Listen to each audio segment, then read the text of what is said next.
নকুল ভাই কোন আজকে তেজপুর থেকে আইসুন আমি নদীর ভাড়া লইছি এনে হয়তো হাজার হাজার মানুষ গৃহহারা হয়েছে হ্যাঁ আজকে বানায় বানায় বিভিন্ন জায়গার মাঝে গিয়ে তারা বসবাস করতেছে হ্যাঁ বহুত ধরনের লাঞ্ছিত বঞ্চিত হইতেছে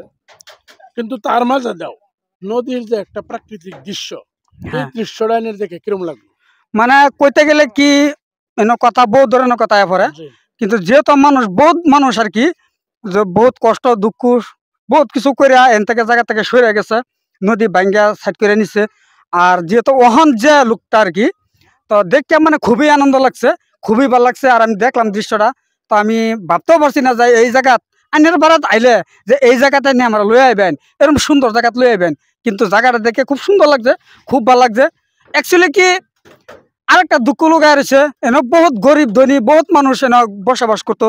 তো সেই বসবাসটা করবা পাইছে না বাড়ি ঘর ভাঙ্গা ফাইনা নষ্ট করছে তো সেগুলো তো আমি দেখছি না যেহেতু আমি মোবাইলে দেখছি ভিডিও দেখছি দেখে মানে কথাগুলো কইলাম তো কিন্তু মোবাইলে দেখার পরে দেয়া আর আইনও আমার ডাকলাইন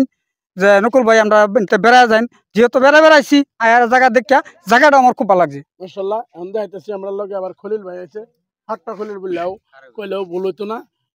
খলিল ভাই এই যে ভাই এনে লই আইলাম এই নদীটার মধ্যে এনে ভাট্টা খলিলটা হ্যাঁ কেমন আমার ভাতটা খুলিলে আমি হক কথা কইছে ও আচ্ছা মানে জোরে জোরে ফাট ফারুন ভাত পারি না হক কথা কইছে ও আচ্ছা হক কথার হক কথার বলে ডক নাই বন্ধু বিলাই হক কথার ডক নাই হক কথায় ডক নাই ডক নাই হ্যাঁ। আচ্ছা ঠিক আছে এখন এই প্রাকৃতিক দৃশ্যটাতে কেন কিরম লাগে এই যে তখন তো কথাটা কইছি খুব সুন্দর লাগছে খুব মজা লাগছে আরেকটা কথা শুনছিলাম যে আন্যার পরিয়ালের পূর্ব বংশরা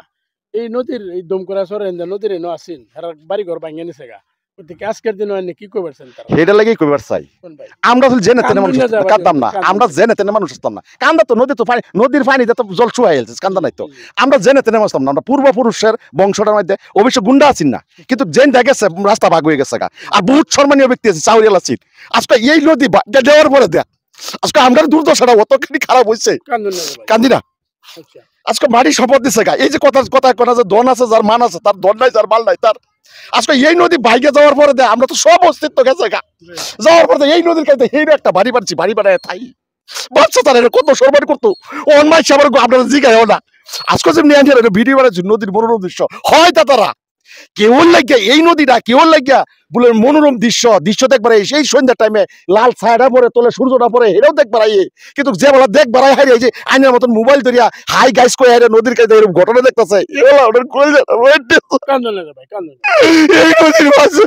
কান্দুন না 360 বিঘা বাড়ি আছে আরো হাজার হাজার মানুষ কিন্তু উঠে গেছে গা বানায় বানায় মানুষ বিভিন্ন জায়গাতে আছে বিভিন্ন জায়গার বাড়ি মেয়া বললিয়া বাড়ি খাদা দিতেছে এটা কিরম লাগে এখন বর্তমানে এই নদী থেকেই গেছে ভাই এটা সব মেদি ফাট্টা বাড়ি আছে মানে কি আসি না এই নদীর কুল ভাঙ্গা গেলে মানুষ কই জায়গা লইব একটা জায়গার মধ্যে জায়গা লইছে এখন সেই জায়গা বা কিনা লয়ে গেলে হেডো গেলে মারি বাইদা থাহে তো সেই জায়গা থেকে উচ্ছেদ হইতেছে এই মানুষগুলো কই যাইবো এই মানুষগুলোর কান্না দেখলে না এই মানুষগুলোর কান্না দেখলে কত মানুষ ভাত পানা কত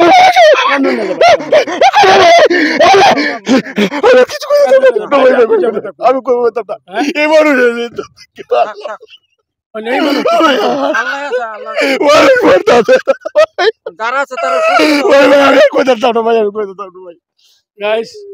খুব আবেগিক হয়েছে গতিকে এই মানুষটার অন্তর যে একটা আঘাত পাইছে ঠিক তার থেকে বেশি যারা উচ্ছেদিত হয়েছে বা নদিয়া ভাঙ্গা নিছে তার থেকে বেশি হয়েছে গতিকে আমরা সরকার তথা মহান আল্লাহ পাকের উপরে আমরা আবেদন জানাইতেছি যে এই মানুষটির একটা সংস্থাপন দেওক সরকার একটা সংস্থাপন দেওক আর মহান আল্লাহ পাকে তার উপরে শান্তি নাজিল করুক তিনি শেষ করলাম।